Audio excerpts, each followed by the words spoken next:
Everyone, কেমন আছেন সবাই? আশা করি সবাই ভালো আছেন। আল্লাহর অশেষ রহমতে আমিও ভালো আছি। তো আপনাদেরকে আজকে আমি একটা জিনিস শেয়ার করবো, সেটা হচ্ছে আমরা এখানে প্রবাসের জীবনের মধ্যে কী কাজ করি। আর যারা এরকম কাজ করতেছেন অবশ্যই কমেন্টে জানাবেন, যতটুকু পারি ইনশাল্লাহ হেল্প করার চেষ্টা করবো। তো ভিডিওটা দেখেন, এরপরে কথা বলছি। হ্যালো, দেখেন আমরা বিদেশের মধ্যে কি করি। আর এগুলো আমরা সেলাই করছি, আর এগুলা ওই উনি হলো মকুয়ামেন। এখানে যারা আয়রন করে তাদের মকুয়ামেন বলে, আর উনি মকুয়া করতেছে।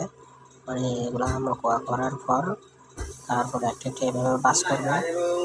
তো এইভাবে বাস করা হয়ে গেলে এরপরে প্যাকিং করবে আর কি। যে এটা আমাদের মানে ডিজাইন, এক এক সময় এক এক ডিজাইন আসে। যখন যে ডিজাইন আছে আমরা ওই ডিজাইনে কাজ করি। তো এগুলো হচ্ছে আমরা সেলাই করার পর এখানে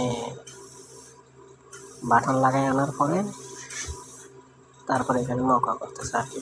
এখানে মকুয়া করতেছে, ওগুলো মকুয়া করার পরে প্যাকেট করবে, প্যাকেট করার বাস করবে, বাস করার পর প্যাকিং করবে। প্যাকিং করার পরে আমরা ওই যে দোকান থেকে অর্ডারগুলো নিয়ে আসছে ওই দোকানের মধ্যে, ওখান থেকে লোকজন আসলে আসবে, না হলে ওখানে গাড়িতে করে আমরা পৌঁছে দিই আর কি।